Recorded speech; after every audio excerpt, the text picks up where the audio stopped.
You and I in a little toy shop, buy a bag of balloons with the money we've got, set them free at the break of dawn, till one by one they were gone. Back at base, box in the software, flash the message, something's out there, floating in the summer sky. 99 red balloons go by.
Standing pretty in this dust that was a city. If I could find a souvenir just to prove the world was here. And here is a red balloon. I think of you and let it go.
Jeff, I think they're ready for you.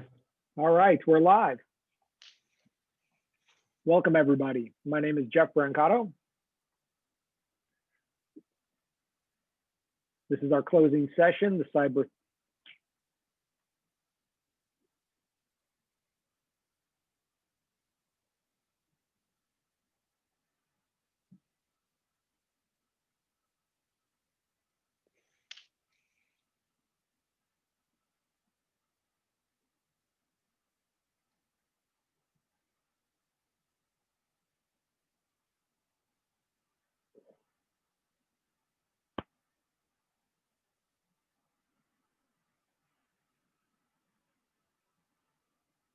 Okay, we're live now.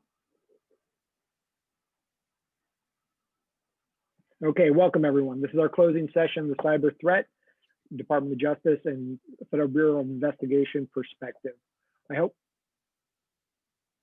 everyone has been enjoying today's sessions.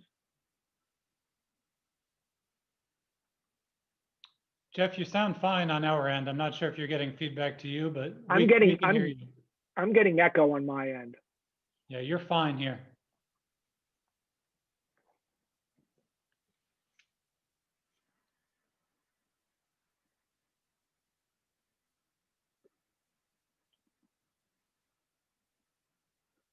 Okay, let me go ahead and continue here. I'm Jeff Brancato. I'm Executive Director of the Northeast Ohio Cyber Consortium. On behalf of me and my colleagues, I'm delighted to introduce Brian Smith, Assistant Special Agent in charge of the FBI's Cleveland Field Office, and Dan Rydell, Chief of the National Security and Cyber Unit at the U.S. Attorney's Office for the Northern District of Ohio. In this session, we'll discuss how the current cyber threat landscape, and our experts will provide practical advice on mitigating and responding to incidents. Brian Smith has been employed with the Federal Bureau of Investigation since 2002, and he currently serves as the Assistant Special Agent in charge over the Cleveland Field Office's Cyber White-Collar Crime Branch, which includes squads for cyber criminal investigations, healthcare fraud, organized crime, public corruption, and white-collar crime. He was previously the unit chief of the FBI's Financial Institution Fraud Unit, responsible for the oversight of FBI's national asset forfeiture, bank fraud, identity theft, intellectual property rights, money laundering, and mortgage fraud programs.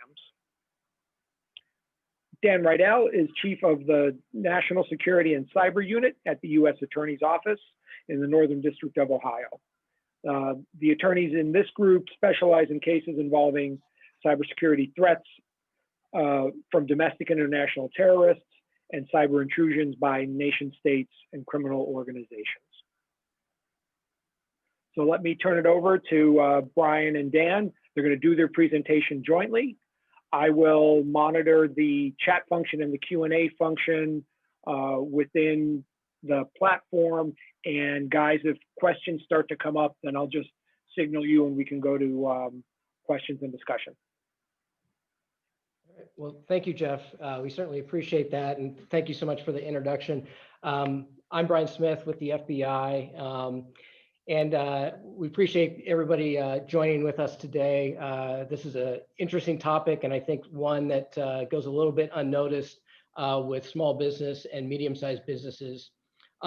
Before we get started here, it's, I want to comment of, Dan and I are not 6 feet apart here, so we recognize that. But we thought it was better if we could do this in person, and we spent a lot of hours together working the civil unrest. So if we would have got COVID from each other, I think it would have happened at that point. So a couple things before we get started. I think we want to walk through with you kind of what we want you to get out of this thing, essentially our objectives for this. So first thing is we want you to understand what the threat looks like, and we'll give you our perspective on that.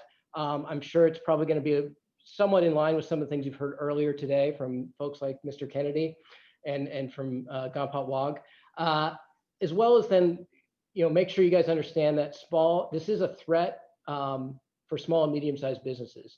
Very often people think that this is just for the big boys out there and large corporations. I think what you'll find here from what you've heard earlier today, as well as then what we go through, is that this is a problem for everybody.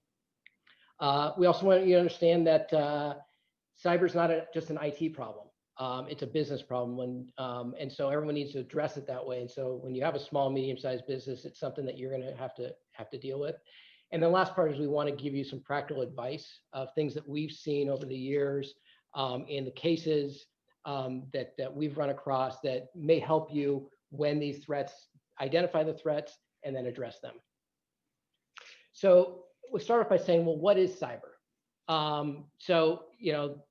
There's a lot of different definitions out there. Early on, essentially, you could say anything that was with a computer was cyber. But we've evolved these days, and particularly here at the FBI, where we've got the skill set within our workforce now where when we talk about cyber, we're talking about intrusion. And essentially, what's an intrusion? Essentially, it's just an unauthorized access to your system. And that can be manifested in a whole host of ways. But essentially, somebody has gotten in your system that you didn't intend or want to have in that system. And they do it different ways, and we'll talk through some of the details behind it. But for a simplistic definition, that's what we're looking at. The scope of that threat is pretty broad. So we've got here a little bit of a graphic of what that scope looks like, and you can go from kind of the far left on the way I look at it, from the hacktivism all the way to the far right with cyber warfare. And there's examples throughout those. And so, one of the things that's difficult with the cyber threat is one, and we'll walk through a little bit this in more detail here, is that that's a broad spectrum that you're looking at there. That's a broad capability of the adversary that we have to look at there. The other issue is that very often is when these things come in, you don't know who it's coming from and who that adversary is. You don't know if that's a 17-year-old kid hacking into your system who's just got too much time in his hand, or are you dealing with a nation state actor in the situation? And that's where the authorities that we have here at the FBI really help out with understanding what that threat is and who it is that's behind it. So as many of you are aware, the FBI is has a law enforcement function. And so we have, and you see on there's Title 8 authority. So that's the Title 18 of the Criminal Code. So we have authority to investigate criminal matters. But we also have Title 50 authority, which puts us in a national security arena. And so that gives us access to a whole host of tools and data that you otherwise wouldn't have access to if you're strictly a law enforcement agency. And so one of the things that we run into in our cases is that, like I said, you don't know when these things come in, who it is that's dealing with it. And so we have the capability and the expertise to utilize all of the skill sets to determine who the actor is, and then we can figure out the best way to address it. The cases that we see most frequently, and the ones you probably think about most, are crime and insider threats, right? So that's someone trying to get on your network and steal money, or the insider threat is someone who you gave access to your network, and then for whatever reason they became disgruntled and decided they were going to do harm to you, do harm to your company. But we're going to talk about those. Those are certainly right at the core of the threats you're facing. But we're going to also talk today about hacktivism, and I'm going to give some examples of why you should be thinking about hacktivism and why that is a real concern for businesses, and also espionage, which is something that businesses often don't think about, especially those small to medium-sized businesses. You think, I'm not GE, nobody wants to steal, no foreign country cares about my technology, and that's not true. In this day and age, we absolutely see cases of espionage affecting small and medium-sized businesses. And so that's definitely something we want to talk about today and make sure that it is on your radar when you talk about cybersecurity. And one of the issues that we run into when we talk about, we've got this huge spectrum of adversaries we're looking at, is that from an FBI perspective, so I want to put your FBI hat on of looking at this, is that you look historically of how have we investigated crimes? Well, you have to have a victim and you have to have a subject. And historically, that's going to be based off physical location. And so our entire legal system is set up based off that, both investigative offices as well as then U.S. Attorney's prosecutive and offices as well. The issue that you have with cyber is that you have an actor who may be overseas or maybe domestic, but they're hitting offices, cities in Seattle and Chicago and New York and Cleveland and Miami. And so how do you address somebody that's hitting all those locations? And I think early on within the cyber threat, we had an issue where we essentially were opening up cases based off the victim. And so you might have a case that's opened up in Seattle, and then we find out that it's the same actor that's actually engaged in activity, and we had another case open up in Cleveland. So some time ago, the Bureau recognized that we can't look at it the same way that we used to. And so we really went to what we call a threat model. And so that threat model is based off what you're seeing in front of you, kind of those categories. But then within each of those, we identify specific threat groups or threat actors. And so an office will target one particular group. And so it may be a victim in Seattle, but once we identify that that is this group as part of a Eastern European organized crime organization, and we find that another office has already been looking at that group, that all that information is going to go to that one office. And so what we're able to then do is then consolidate all of those cases into one location. So why does that matter to you? So one, it's a little bit of inside baseball on it, but I think what's important to get there is that when you call us then is we aren't having to reinvent the wheel every single time. So when you get hit with ransomware, you're not dealing with someone who's this the first time they've seen that ransomware. It's going to a case agent who's been working that for the last 3 months, last 6 months, and has a really good understanding of how that ransomware works and what you can do to help mitigate from it. When I started doing this work within the FBI, I talked to my uncle who was on a board of a bank in Boston. And I was telling him, I was like, hey, I've got to go out and do some cyber presentations, anything that you think people need to hear. And he said, well, I'll tell you, they had a situation where their bank was intruded upon. They had an actor that was in the bank for a couple of months. They identified the actor. They did their full investigation, cleaned up the system, and then said, hey, we want to turn this over to the FBI. So they called the local FBI office, turned the information over, and thought that they were done with it. We took the information and went back and came back a week later and said, you know what, you guys probably still have a problem. We know who this group is that's engaged in this activity. We've seen them before. And we think you need to look in this area, and this area of your network. And so lo and behold, they thought they had this problem dealt with at that point. And they come to learn that they were still on their system. And the only way that happens is because they called the FBI. And so part of what we want to talk through with this is, making contact with the FBI, having an understanding of what our capabilities are, and understanding that there's more of a give and take in that relationship than you would maybe expect.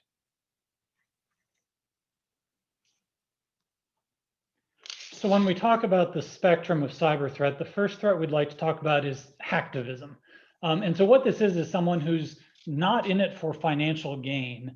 They're in it for political gain. They're in it for not even gain, right? They're not going to get anything really. They want attention for their cause. Unless you think that this is not a problem that affects small and medium-sized businesses, we have had cases of hacktivism here in our district. And the news article you see over on the right is an individual, James Robinson, who I prosecuted with the FBI's investigation. I prosecuted out of Akron. And this is someone who he was upset about a wide variety of things. But one of the things he was upset about is what he saw as abuse by the Akron Police Department, and specifically the Akron Police Chief. But he also was upset about pesticides, and he was upset about NATO. And so he figured out how to do DDoS, or dedicated denial of service attacks, using stuff he could rent on his phone. And so this is a kid who, with his phone and a PayPal account, was successfully directing attacks that at times shut down the City of Akron website, which affected their police department. He shut down portions of the Ohio Highway Patrol, the Ohio prison system. And our biggest victim in this case was actually the company that supported the City of Akron website, because they had to work for weeks while the website was under attack from the low ion cannon, is what it's called, the system that he was able to rent that directed a huge amount of traffic at the City of Akron's website. And the other thing we see from other cities is if you get on the wrong side of the news, right, you're worried about the PR. If someone gets upset that one of your employees did something that was perceived as racist or unfair or unjust, and you make the news and you start making the social media circuit and you get tweets retweeted about you, you could find people in other countries suddenly have an interest in attacking your company's website. Or in attacking your company's employees because they see you as part of this unjust system. And so hacktivism should be on your radar. And hacktivism is something that if you become a victim of it, you absolutely should contact the FBI, because this is, again, the FBI has an international presence. And so one of their many abilities is the ability to tell you, identify the group that's going after you, why they're going after you, and what steps you can take to mitigate the attack. We're not your PR firm, right? That's your responsibility. But at the same time, we can very much talk to you about what we're seeing, and we can key you into private industry groups who are able to see what the traffic is that's hitting your network, where it's coming from, and what it's doing. And one of the things, if I can add, Dan mentioned the social media aspect of it. I think very often it's easy for us to compartmentalize our work from our personal. And so we see a differentiation there. These people don't. And so they will then utilize any of that stuff that we do on our personal side to try and gain access. So their objective may be to take down the company or put something on your website or something else. They may use your social media as the mechanism by which to get it. So they're going to be looking at who's the president of the company, who's the vice president, and see what they can find out about those folks on their social media, and then gear any sort of spear phishing campaign directed at those individuals. So while we see the difference between it, they don't. And so we've got to start looking at these as part and parcel to our corporate security. And so what I'm giving out there, and this we see in a whole host of other things, and we'll talk about that within BEC and ransomware on spear phishing, of things that I put out there on my personal side is going to be utilized to take advantage of or gain access to the corporate side. So don't separate those. You need to make sure that you're protecting that. And then that goes into the passwords as well, is that you have requirements within your business.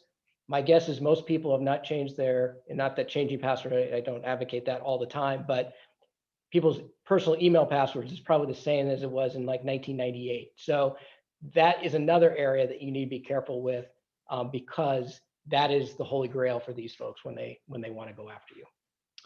The next type of non-financial crime we'd like to talk about is spyware. So the individual that we have up here on the right side it's a case that the FBI investigated. I'm currently prosecuting. It's set for trial. This is Philip Durachinsky.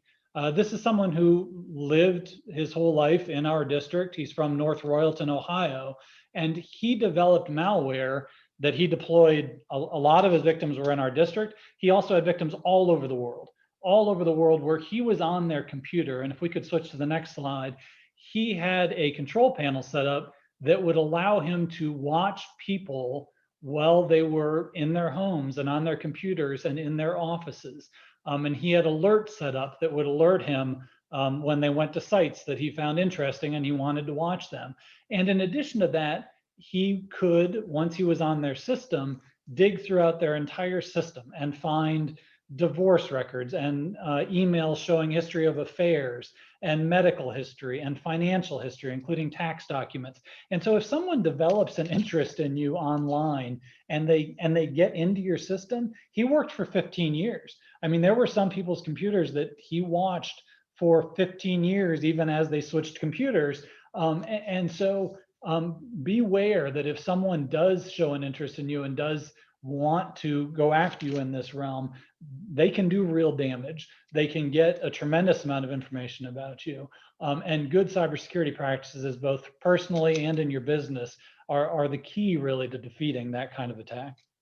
And this is a case that really shows that this can happen anywhere. So this guy was in our backyard for 15 years, engaged in conduct that was certainly hitting folks here, but then he's the same guy who's hitting folks in other countries and in other cities across the United States. And so there's other folks that are still out there doing this type of thing. So it's one of those things, like, it will happen here, but it doesn't have to be somebody here who you have to be concerned about, because it is that person in Romania or Russia or something like that you also need to be afraid of. So next thing, I know that there's a breakout session already on business email compromise. But since there's a breakup, I don't know how many people attended. So some of this may be review for folks, but let me just give kind of basic overview of what the business email compromise is.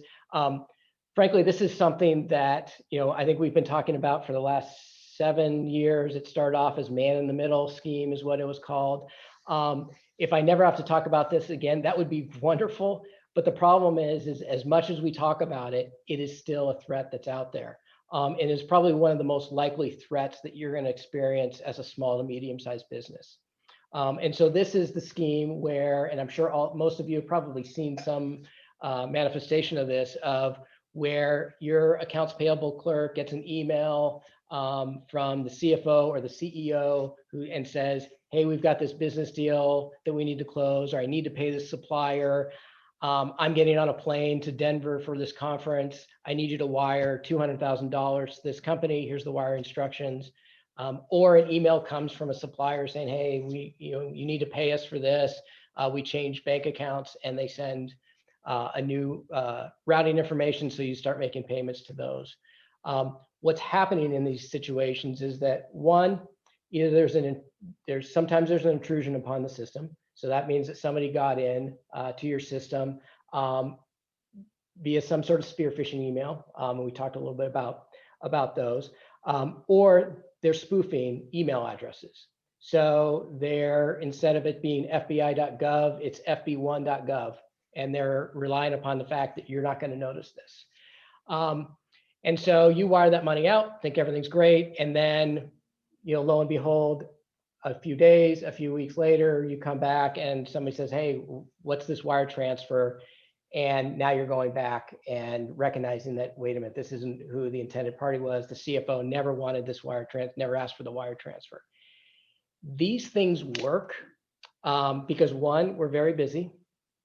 So we have a lack of attention to detail on some things.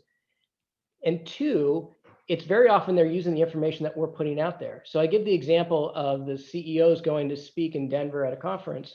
Well, that's actually happening. And so the accounts payable clerk says, well, I know the boss is going out of town to speak at this conference. So that's accurate. So of course I'm talking to him. The issue that you have with that is that that's something maybe that you publicize on your website. And it's not to say that you shouldn't do that, because you want to talk about, the speeches that your executives are doing and places that you guys are going and conferences that you sponsor, but all that information is being utilized against us. And so we need to get out of the pattern of like, oh, well, who would know that? Well, these people do. So these are organized groups that are operating overseas, very often in Southeast Asia, Nigeria, Eastern Europe, and they have a lot of time on their hands. And they do a lot of research. So they're looking for those things. They will get into your system and wait. They're very patient, and they'll wait for the right opportunity, usually when somebody is going out of town, and they'll take advantage of it. So how do you address something like this? So a lot of this, and I said earlier that you have to understand that cyber is not necessarily an IT problem, it's a business problem. And this is where business processes can really come in and help your company. That instead of relying upon email to execute these transactions and execute wire transfers, you're making your folks walk down the hall. You're making your folks have a phone call with the individual and not the phone number that's at the bottom of the email, because then you're just calling the bad guy. And so we saw a movement. We actually were seeing some numbers going down on that. But unfortunately, within the new COVID environment, we're seeing an uptick in the BECs because they're taking advantage of the fact that we are now working from home. And so all those business processes that we put in place are out the window, because now we're relying exclusively upon email to engage in connectivity with our coworkers. And so these guys have recognized that, and they're in the same position that we are. They are at home, working from home, so they have all the time in the world to spend even more time figuring out how you can go after it. So, those processes may look different in the COVID environment, but again, our advice to people is to get out of that email communication as the mechanism by which you drive these transactions. The other piece that I'll mention is that when you do recognize this happens, please reach out to us right away. We have a website, ic3.gov. It's the Internet Crime Complaint Center, as well as then we want you to contact your financial institution. So the first thing you want to do is get that money back. If you reach out to us right away, we have some relationships with counterparts overseas, and we've been very successful over the last 2 to 3 years of getting money back. We can't promise anything, but it is something that we will, that's our first priority. Then we're going to come back to you and we're going to want all the information as far as the IP addresses and email addresses and all the other stuff, the evidence that we need. But we can work with you to try and get that money back. But it takes you calling us. So ransomware, so this is probably the second most prolific threat that's probably going to be hitting a company like yours. And this is something that we see hitting everybody.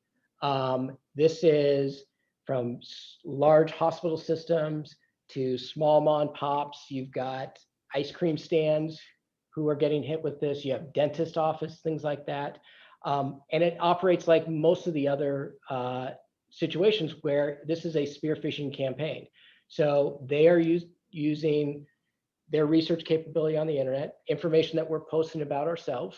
So they're finding that I'm a San Francisco 49ers fan and sending me a JPEG of the new 49ers uniform, because I'll click on that, but I'm not going to click on the Brown stuff or Ohio State. They gear it towards me and what my interests are. And so we have to recognize that, what am I susceptible to? And so those things I need to be more worried about. Once it's on your system, there's not much that you can do. So it's going to encrypt all the files that downloads on that computer. It's going to encrypt everything that's connected to. And so one of the things with ransomware is that it actually is usually the last thing that happens. More often than not, there's actually other malware that's been installed on the system, which involves some usually keyloggers, financial malware. They're going to extract everything that they can from that.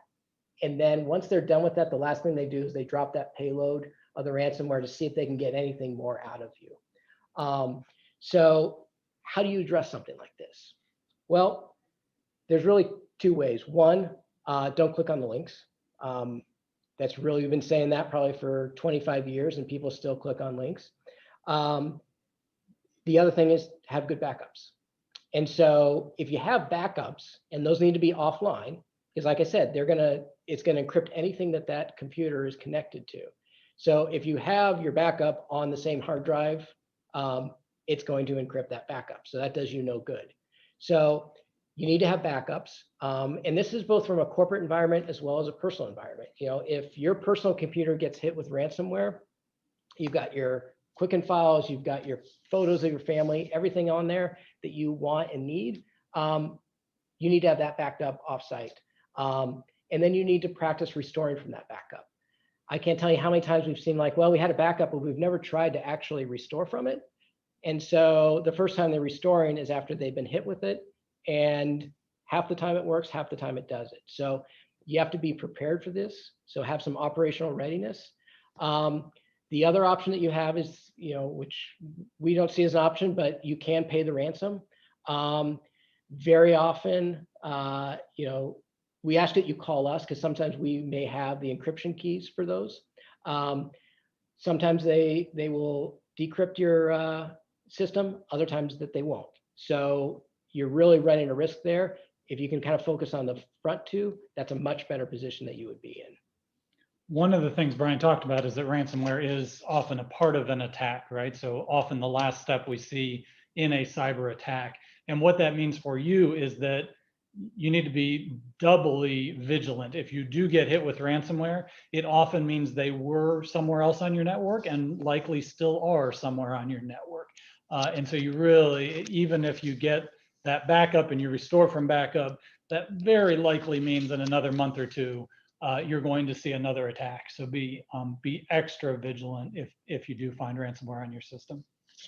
And one thing I should have mentioned this at the beginning is one thing as we're going through this, if there's questions that you have, please type them in. Jeff is going to be monitoring the questions. And if it's pertaining to the topic that we're going through, we're happy to stop and talk through those. We certainly will be taking questions at the end. But as much as we can make this a conversation as you can in a virtual environment, we'd like to do that. So please feel free to type those in. The next thing we'd like to talk about, though, is the insider threat. And this is something I think we know about in a theoretical sense, right? We're all worried about the person at work who's a little creepy.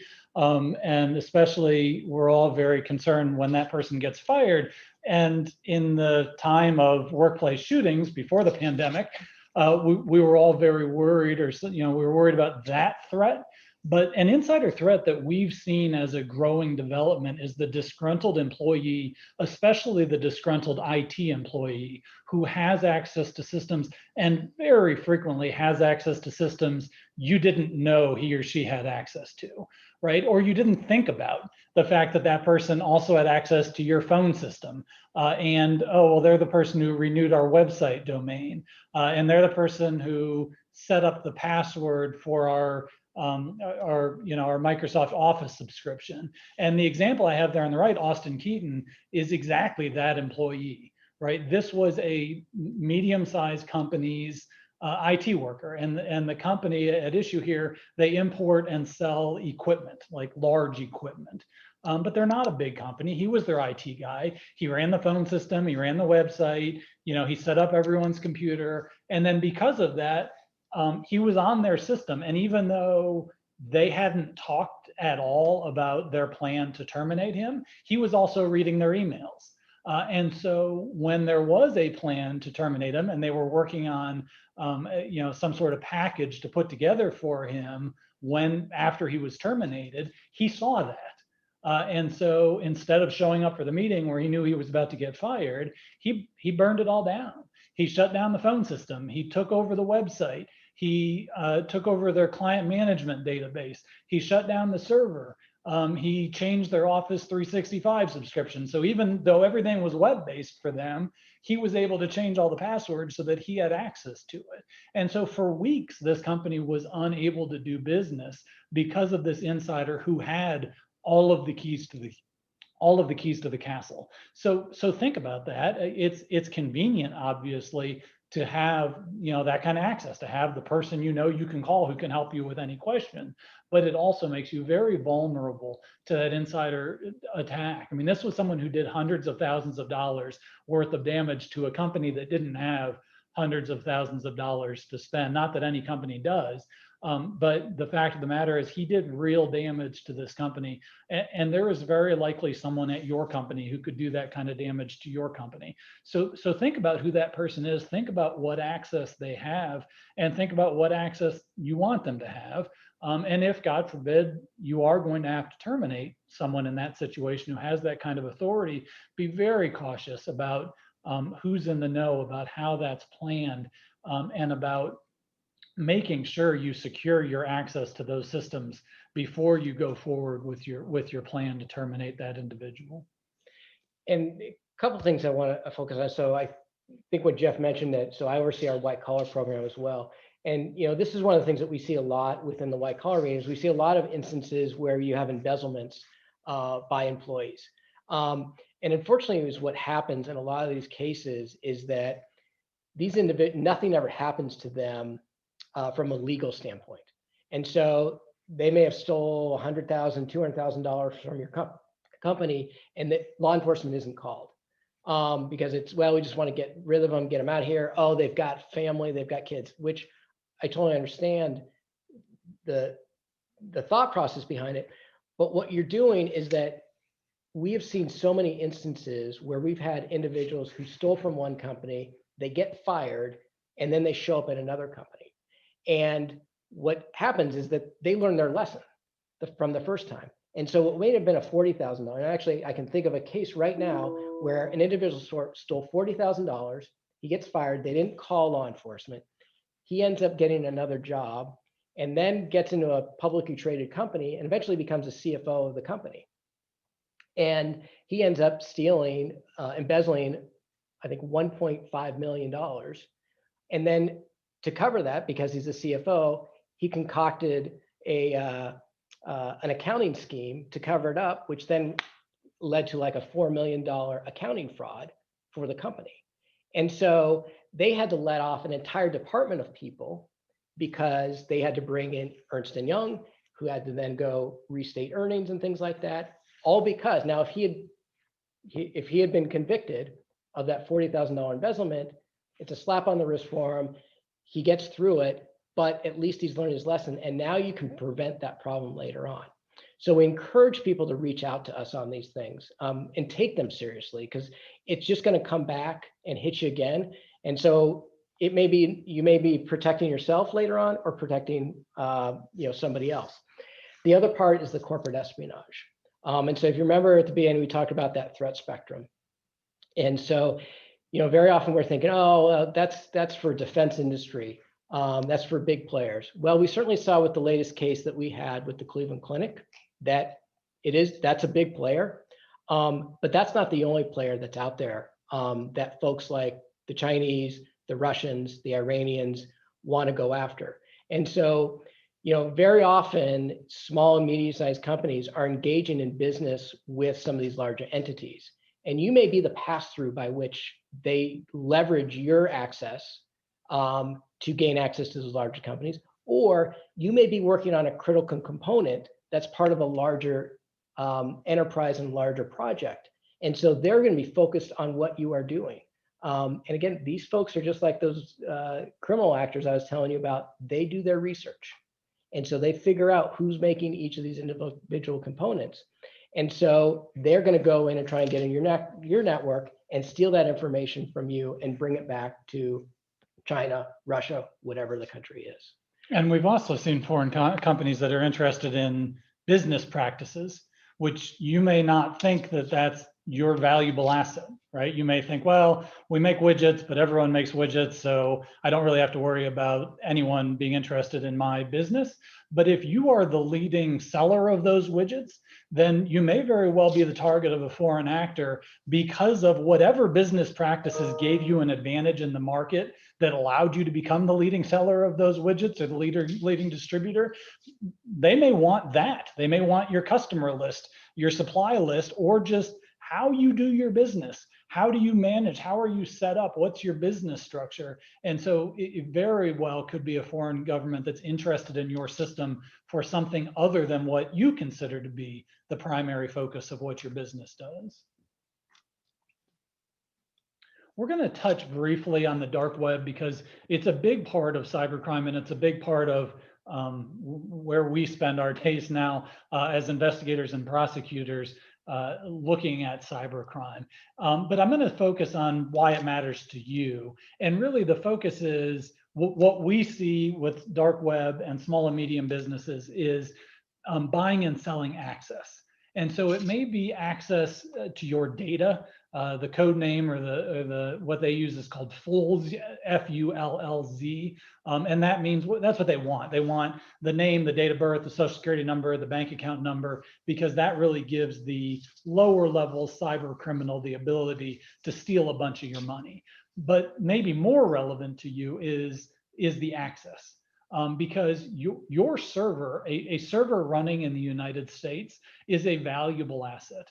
That's a server that a criminal enterprise wants to be on. So if someone's in Russia or Southeast Asia and they don't want it to look like they're in Russia or Southeast Asia, they want to look like they're in Cleveland, Ohio, a very legitimate place for network traffic to be coming from. They can buy and sell, they can buy on the dark web stolen access to your server and space on your server where they can set up virtual machines and then conduct attacks from there. There's a couple downsides to you for that. One is your server's being used for criminal actions. The other is it may look like to other people like your server is being used for criminal action, and therefore they may think you're committing criminal action. Certainly in law enforcement, we know enough to look for that. We're not going to come after you because your server is being used, but you may still very well get a knock on your door. Hi, we see your servers being used in a ransomware campaign. Can we talk to you about it? Can we take a look? Which is time you'd rather spend on your business. And so this is all reason to protect your company and be aware of where access to your company infrastructure may be being bought and sold.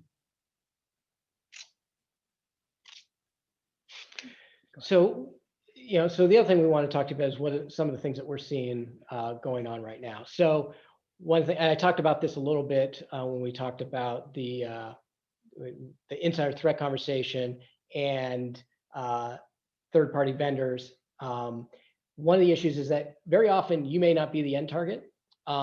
You just may be the pass-through by which they're going to go after the main target. Still, at the end of the day, they're still getting on your network. And so they're gaining access to things that you have within there. Once they're on, they will be looking around to see what's interesting to them. So even if you don't care that they're using you as to leapfrog to somebody else, they still are going to go in there, see if there's anything of value in there. And so whether that's PII that you have on your employees, customers, suppliers, that will then very likely end up, like most things that does when there's a breach, is ends up on the dark web. So going back to that last slide is that you will then see all that information being sold to other folks to then leverage and use in any of their fraud schemes. One of the things that we've seen a lot of lately is, I talked a little bit about before, COVID related changes that we've seen within this. So we certainly have seen it within BEC. And I talked through a little bit on that. We've seen it on ransomware, that there's been an uptick within that. And again, this comes from the fact that these folks are at home. So they're not going on vacation, just like all of us, and going places and taking a break from these things. All they have is time on their hands. And so where a lot of us are doing our home improvement projects and fixing everything around our house and engaging in work and getting things done that we'd been planning on doing but never had the time for, well, they're doing the same thing, which is getting into our systems. Some of the things you need to be thinking about is we're seeing a lot of shipping schemes out there. So this can involve supplies that you're looking for that you need to protect your employees, and whether that's masks, whether that's gloves, whatever it may be that you're buying, and then it comes in and it never gets delivered. We're seeing a whole host of counterfeit pharmaceuticals and medical equipment being sold online. And so people, again, are buying these things, trying to do the right thing, protect their employees, protect their family. And these things, some of them, they certainly aren't helping, and some of them are completely just unsafe. We've seen issues with, even with people buying cosmetics and things where they're putting motor oil into these things. And so you don't know what you're ingesting on these things. And so be very wary of these things. And I think, sometimes we think, oh, that would never, no one I would know. Well, unfortunately, we're seeing a ton of it. So it's happening. Someone's doing it. So we want people to understand that that's out there. The other thing that we've seen a lot of is stimulus frauds. So certainly when the stimulus checks went out, you had a lot of people who, just like with IRS scams, you have people offering to be vendors within that and brokers, and I can get you your check fast and things like that faster. If we get another stimulus package, we're going to see a whole host of those coming up again. So again, people need to understand that it comes directly from the government. IRS is not going to broker through a middleman on these things. And then we certainly see it within COVID-related donations. And then COVID is also just another mechanism by which they're getting us to click on things. So whether it's, I think early on people were very well familiar with the map of where the COVID infections were located with the United States, that people were clicking on and actually installing malware on their phone. We're seeing that of, I want to donate to the Red Cross, I want to donate to NIH, I want to help other people out. And those emails those links are containing links to malware. And so that's getting downloaded onto the system. And they're just that's another mechanism by which they're gaining access to the system. With that, we see a difference in how people are handling this. So if you think about, I go to the office, I put my suit on in the morning, I come in, I go through security, I am in the office mode. Some people laugh, they say, well, I bet you wear a suit at home too. And yeah, I wouldn't mind doing that. But my home is a little different than here. And so my guard is down there. Well, now when we're working from home, from a psychological standpoint, we change our behavior. And so things that we wouldn't click on our computer at work, we're more apt to on our computer at home because we're in a relaxed environment.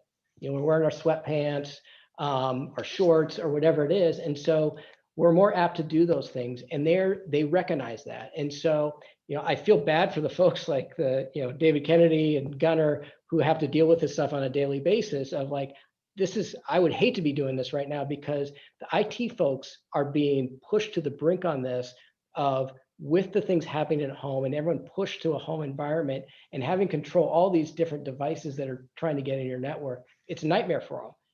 And the bad guys recognize that and they're taking advantage of that. The emphasis here on this slide, small to medium-sized businesses, we did not add that in for this presentation. That is absolutely a trend we've been seeing for the past year and a half, 2 years. Because the fact of the matter is, big businesses are hard to hack, right? The Eatons and the Cleveland Clinics of the world have a massive infrastructure of internet security, of infrastructure and people dedicated to cybersecurity. They are very difficult targets. There are very few groups who are capable of going after an institution of that size.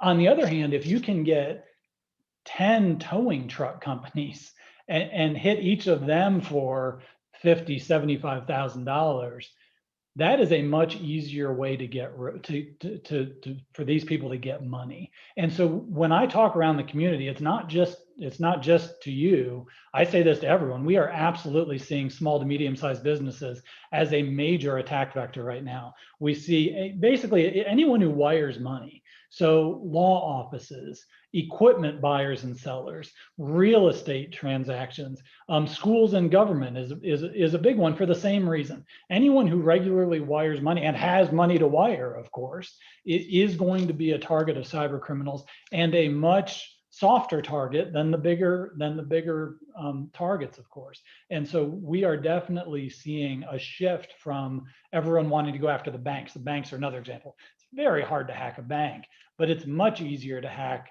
the people who have accounts at the bank. And so that's absolutely something that you need to be aware of, that we're seeing, and just be aware that you are an active target of both government groups and also of cyber criminals. And so, we've probably scared you a bit here. And so, what can you do about this? So, you're telling me I've got threat actors that are the Chinese government, the Russian government, hacktivists, insider threats, organized crime groups operating in Eastern Europe and Southeast Asia and Africa. What do I do? Do I just shut down here? No. So here's the thing, like none of this stuff, sounds, that you're like, oh, well, that makes sense. Nothing is that difficult that we're talking about here. And it's some of the things that you've probably already heard in the presentations today. And these are the basic things, when you think about like when COVID hit, what were the things that we were told to do? Wear a mask, wash your hands. And we're like, well, is that it? Is that it? And what we're finding is that those simple things are helping people out. And it's same within the cyber arena. Keep your software up to date. Have antivirus protection. There's people out there who still think that if you have a Mac, you don't need antivirus protection. That is not true. There is malware that is targeted for the Mac. So you need to have that on there. Passwords. We could have probably a whole presentation on passwords. But the simple thing is that one, you need to have good passwords that people aren't going to guess, and you can't have the same one for everything. And so the password that you're using for your personal email, that is pretty much your crown jewels there. Because think about it, is that if you can't remember your banking password, you say, I forgot my password, it's going to send a link to that email account that you gave them. Same thing with your Amazon account, everything else. Everything is going to go in there. So if that password is the same as something else, once they get one password, they're going to use that for every single account that you have. And so they get, JP Morgan breach, they get your password, they're going to go hit Schwab and Citigroup and Wells Fargo and every single other financial institution with that same username and password and see if it works there. If it doesn't work there, they're going to get on Amazon. They're going to get on every single other site that they can think of and use it, because people don't change those passwords. So you want to differentiate between sites. And then there's a whole host of things. There's password keepers that you can use. There's algorithms that you can come up with based off what the site is. But you need to have something different. Anything you want to add on passwords? Yeah, well, passphrases, I know you've already heard it today, but using a phrase instead of just a password, so a sentence instead of a single word, it makes it longer and harder to hack. And then the next point, two-factor authentication, is maybe the biggest thing you can do. So it's both something your password, and something you have, a physical card or device like your cell phone can be used for two-factor authentication. Although text messages are not a great form of two-factor authentication, they're better than nothing. But often hackers can also get access to your cell phone number and remotely control your cell phone number. So a separate something other than that is a better form of two-factor authentication. And the other thing, I think we talked about this before within the context of ransomware, is backing up your systems. That is also important for us to do both on the personal and professional side. And then recognizing that the information that we're putting out there on social media is being exploited by our adversaries. So be cognizant of that. It may or may not change what you put out there, but you need to recognize it's being utilized to attack you. The other thing is focus on what's important. So very often we see companies, and when this goes back to cyber not being an IT problem, and everything is treated the same within the company. And so they essentially build a big moat around and try and block people out. And once they get in, then everything is equal in there. Every single company, whether you're small or large, needs to go through and have an honest assessment of what they control within their system and what is most important. And for one person, it may be, your business processes. It may be your supplier list. It may be the components that you utilize to create whatever product it is that you manufacture. That's going to be different for everybody. And it's going to be different within individual departments of that business. But you got to figure out what's important and focus on protecting those assets that's critical to you. You can't treat it all the same. And so that's going to involve the IT folks and the business folks getting together and talking through that. And then that gets in the last part, which is be prepared for the fact that somebody's going to get in your network. So what's your plan? And I know that Gunnar talked about this during his presentation of you need to have that written down of someone gets in the network. What do we do? Who do we call from an IT perspective? Is that going to be Joe who comes in and does your network? What if Joe's like, oh, I'm out of here on this one? Because we've seen that on ransomware. It's like, well, this seems like a problem. I obviously screwed up, so I'm not going to answer the phone calls anymore. You need to have that backup plan. And then who are you going to call at law enforcement? It's important you call us. A lot of times people say, well, what's your threshold on these types of things? You know what? We'd rather have you call us and we can say, you know what, that's not going to meet what we have. But like I said, that one little ransomware at the dentist office is part of a larger campaign for that particular ransomware. And so that information is important to us and we can use that and get it to the right folks who are working that particular case. Here's a couple, if you do have some instance, one, you can call us at the local office here, which is, don't have that number up there, but 216-522-1400.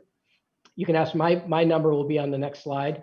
But then we also have the IC3 Internet Crime Complaint Center. A lot of reports go there. There's someone manning that 24/7 from our SciWatch. So they look at those reports that come in. There are also folks that you can call 24/7 if you have something. And if they need to get me or my team up in the middle of the night, they will, and we'll go out and we'll respond to something.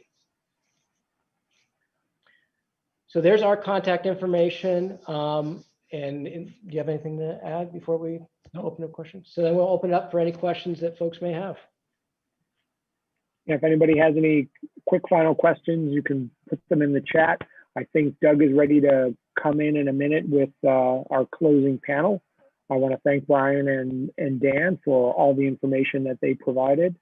And we'll move on to the next session if you're ready, Doug.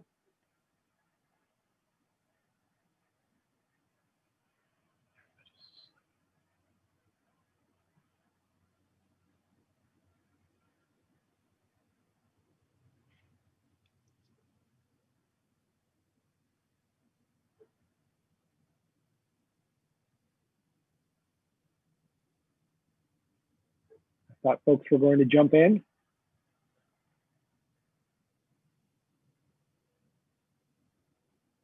While we're waiting, Brian and Dan, one question. Oh, it looks like folks are coming in right now. So.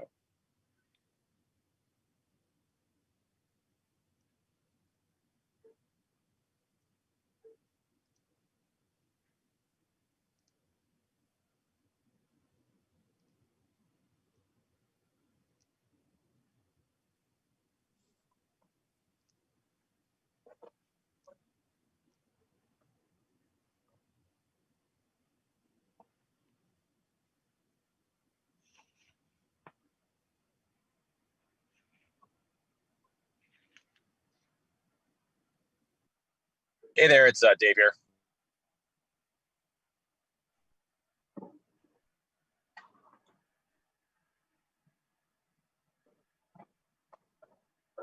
Okay.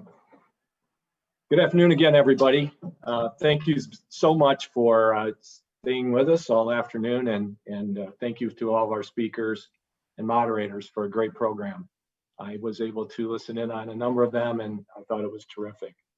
We decided to do something a little different than maybe some conferences, and we wanted to give everybody the opportunity to ask a question or have a discussion with all of our speakers that were able to make it today.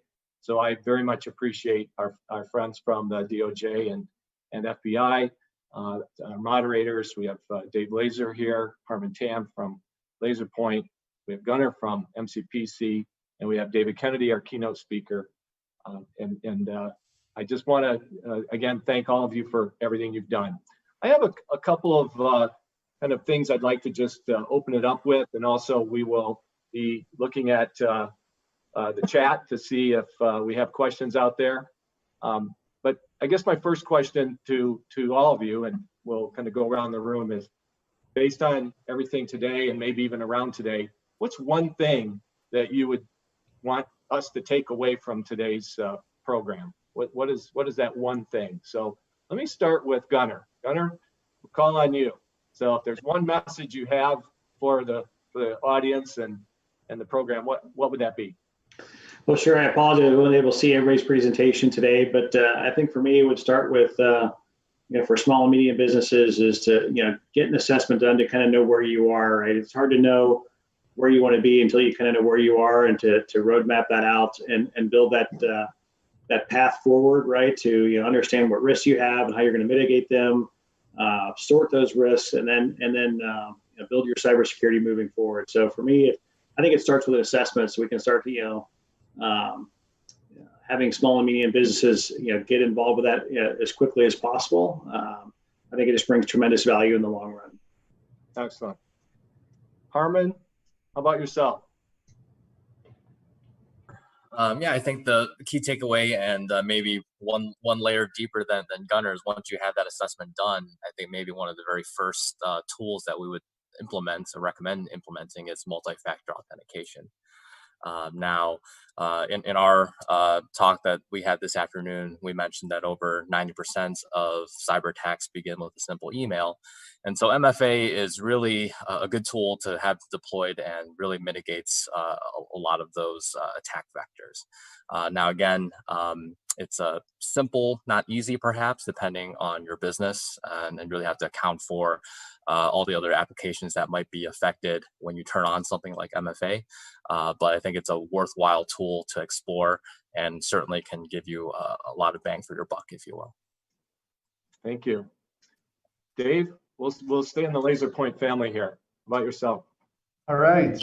I'd say if you're the leader of the organization, you're the business owner, CEO, or if you're not, I'd suggest talking to those leaders and get a communication plan in place to communicate to all of your people and your users of technology that if they see some ask from you or some other senior leader in the organization, whether it's something simple like buying iTunes gift cards to wiring money to a certain bank account, to pick up the phone and give them permission to ask, is this really legit?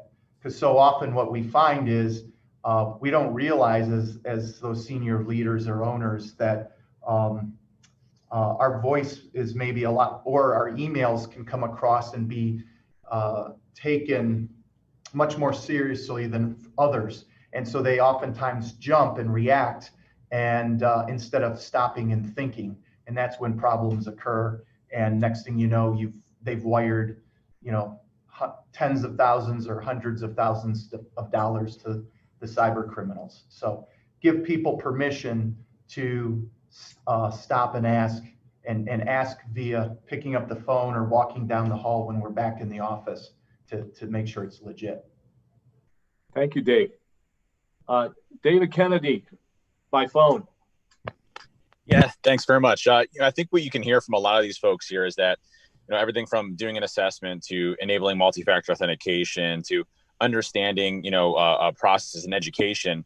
This is a discussion on being proactive. If you're doing technology, being proactive and understanding that by doing business in technology, there's going to be security implications in that, and being proactive in ensuring that you have the right controls to protect your information, you have the right controls to educate your users. Those are going to be the most effective ones versus after the fact, that when a breach has occurred, you're trying to piece everything back together. So great suggestions on things like, technical controls, multi-factor authentication, password management, and not reusing the same password in locations, keeping up to date, all those different areas. But understanding where your weak points are at and where you really need to focus a lot of your efforts on is really the first step. And that can come through an assessment, that can come through looking at your overall environment and understanding how you leverage technology and how to best protect it.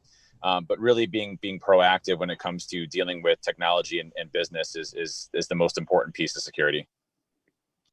Thank you. How about Dan? So this reminds me, there were two guys getting ready to go on a hunting trip together, and they're going to go out hunting, and the first guy decides he's going to scare the second one, and he says, "Man, there are huge bears in those woods." And the second guy said, "Man, well, thank you for warning me. I'm going to make sure I pack my running shoes." And the first guy said, "Running shoes? Those aren't going to do you a bit of good. These bears can run 30 miles an hour. You're never going to outrun them." And the second guy says, "Well, I don't figure I need to outrun the bears. I just need to outrun you."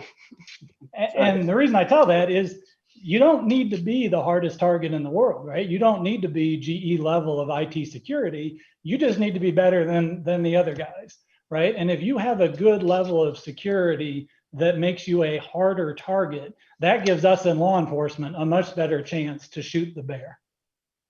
Okay. All right. Top that one, Brian. Are you Yeah, faster, I was going to say, faster than Dan? I thought the highlight of his presentation was going to be his resume, but now it's his joke. So you came through on that one. I think from my perspective, and I think Dave Kennedy and Dave Lazora mentioned this, but to me, it's the business side of this. Before I was with the Bureau, years ago, I was with Accenture. And one thing I learned there was, you've got technology, but it's also business process and then the human side of it. And so it's just a component of it, and that the technology is part of the business. And so over the years, I think we've separated those. And so we treat this as an IT problem and a technology problem. And there's a lot of good solutions within there. But the business people have said, hey, that's not my thing. That's the IT people. Let those nerds over in IT figure that out. And it's not, it's a business problem. We have that technology to help you do your business better. And that the thing that we see is so often is that people are protecting the wrong thing. And so that's a waste of money. It's a waste of resources. And then they're not even any safer than they would be. And so to me, it's the integration, the coordination between the business lines and the technology folks is the key. Thank you. I apologize for my looking over my shoulder here. I'm trying to watch the chat and the Q&A and listen at the same time. Let me throw a question out. There seems to be a conflict between HIPAA and CCPA and GDPR in terms of the right to forget or erase personal information. How do you handle that? Anybody want to take a crack at that one? There seems to be a conflict between HIPAA and the CCPA and GDPR in terms of the right to forget or erase, in quotes, personal information. How do you handle that? Doug, I'll jump in on that one because it's something that some of the companies that are members of MEOC have talked about a little bit. What we're seeing with respect to the changes in privacy regulatory systems is a lot of change that's coming on pretty quickly. In addition to CCPA in California, there are other state regulatory systems that are coming online and in other countries as well. So at some point, I think it'll start to harmonize around some best practices, but it's going to be a big challenge for the near term, because if you're doing business in these states, with specific regulatory requirements, you need to put in place the right business processes so that you can be compliant in those places, and they're not always going to be aligned with one another.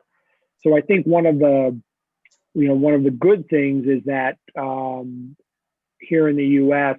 there will start to be some convergence, probably sooner rather than later, because that's going to be absolutely essential in order to do business. But we're in a transitional phase right now. Thanks, Jeff.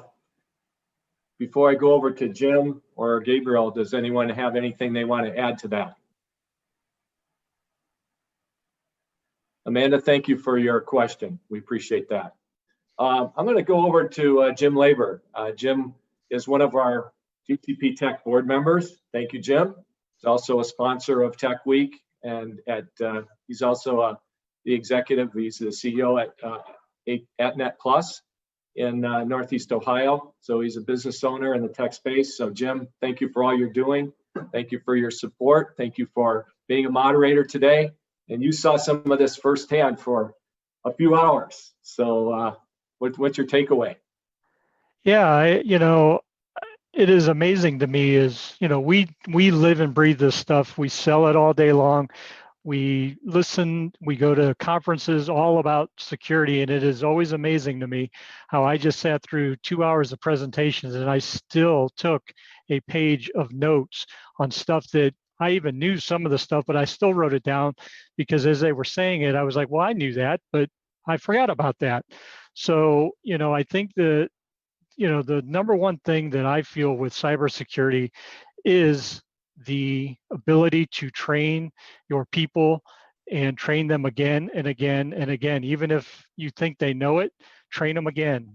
Keep getting that same message out, because again, what we tell a lot of our clients is the bad guys are looking for an emotional response. Once they get an emotional response, people stop thinking and they respond. So I think that's important. And I do think one of my big takeaways from today was the ability to, one, review your cybersecurity insurance policies, and not only you review them, but have your attorney review them. Don't just trust your insurance agent that you're getting what you need. That was a huge takeaway that I had really never honestly thought about, sending it over to an attorney to review. So That was it. And lastly, the only thing I also want to say is I want to thank Doug and his entire team, because this tech week had to, I'll say, be rebirthed, or just had to, it for what he had to go through and learn in a very quick time. You guys, I think, did an awesome job, and I really want to thank you guys for that. Thank you, Jim. Yeah, there's a lot of people behind the scenes, and a lot of blood, sweat, and tears. I can attest to that. So thank you so much for doing that, or saying that. That was unscripted, by the way, not set up, but we have learned a ton, and we had a good afternoon this afternoon. I think everything's gone well, and you know, with technology, we're all technology professionals in some regard, aren't we? So our own technology sometimes gives us a little bit of challenge, but I think we did pretty well today. So thank you so much. Gabriel, over to you. Gabriel is another tech CEO in Northeast Ohio, Preemptive Solutions. He's in the security space, maybe in a little bit different part of it, but than maybe some of us may be playing every day. But Gabriel's also a board member and is very active in GCP Tech and at GCP as well, and in the community. So Gabriel, over to you with your thoughts.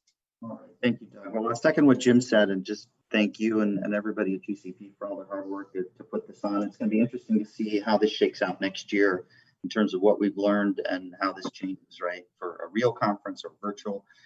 I had a lot of takeaways.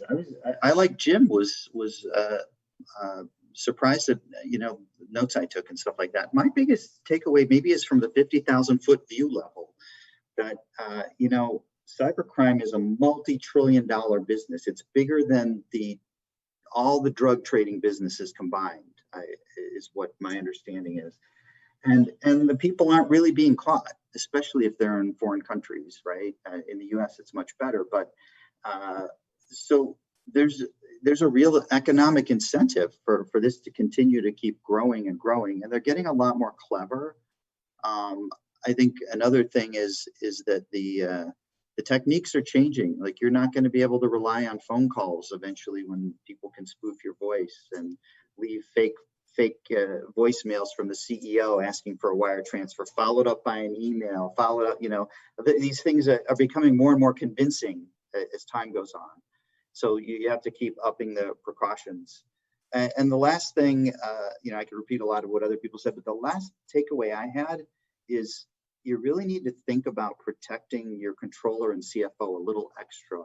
Like, obviously do all the things, but they're there's a big target on their, and the CEO obviously, but ratcheting it up on them and really making sure they go through the security training, because they're the ones, you know, and like I mentioned before, we've had this happen to us where email was compromised and a wire transfer change was attempted, and fortunately it was thwarted, but it could have easily gone the other way, and we really ratcheted up our procedures after that. So thank you. Thanks. One last, I don't see any more questions in the chat, in the Q&A section, but I do want to call on Jeff one more time, Jeff Brancato. Jeff plays a similar role that I do with GCP Tech with the cybersecurity community in Northeast Ohio. Does a great job, has a program. Jeff, I don't know if you want to, if you got a minute, you can just tell us a little bit about that, and then any other last kind of takeaways you have, and then we'll adjourn to the networking portion. So Jeff, how about over to you? Sure, thanks, Doug. So the Northeast Ohio Cyber Consortium is a regional cross-sector organization that allows the cybersecurity teams at a number of the large companies and other institutions in Northeast Ohio to collaborate. You know, one of the things that a number of the speakers mentioned is that on the dark web, the bad guys are working together all the time. And so the theory is that if the good guys have an opportunity to work together and to share notes, then, you know, everybody is a little bit better protected. We're fortunate in that we have FBI Cleveland, U.S. Attorney's Office from Northern Ohio, and U.S. Secret Service actively participating in the consortium. So we're very closely connected to the law enforcement community. And that's something that I think is really helpful for all the companies that are participating. And as the consortium continues to grow and mature, one of the things that we're going to be focusing on is figuring out how to create products and services that can support small and medium-sized businesses. You know, all of the large Fortune 1000 companies that are in the NEOC membership, they have supply chains that include lots of other companies in the region. It's something that they focus on. You know, they want to make sure that their suppliers are safe and resilient as well. And as civic leaders, they want to make sure that all organizations in Northeast Ohio are safe and resilient. So we're gradually beginning to move in that direction. And I was really happy, Doug, that you invited me to moderate the session with Dan and with Brian, and that we had an opportunity to sponsor the event. And thank you for that as well, Jeff. I mentioned that at the outset for your sponsorship, as well as almost everybody on this in this meeting today was involved in some regard, and I appreciate all that. So with that, before we break for networking, I just want to say thanks again to all our presenters and moderators, all the events and production team, our sponsors, and most of all, to those of you who have stuck with us here this afternoon, still there, attendees, for making this a success. I hope you found it valuable, one that you can leave today with some tools, techniques, make yourself stronger in the cybersecurity space. If you need assistance with this, please don't hesitate to reach out to me, tech@gcpartnership.com. I'd be happy to help refer you to some of the fine companies in our region that work in this area. We can help you connect with the resources you need. Would love to hear your feedback. We are probably going to be sending out a survey. We haven't finalized all that, but in the meantime, if you have any comments or thoughts or suggestions and feedback, don't hesitate to reach out to me. Email is fine, and would love to hear from you. So with that, I'm going to kick it back over to our virtual networking technique, which is in the platform, and hopefully you'll get a chance to talk a little bit more to some people that were here today. So that's it for now, signing off. Thanks so much, everybody.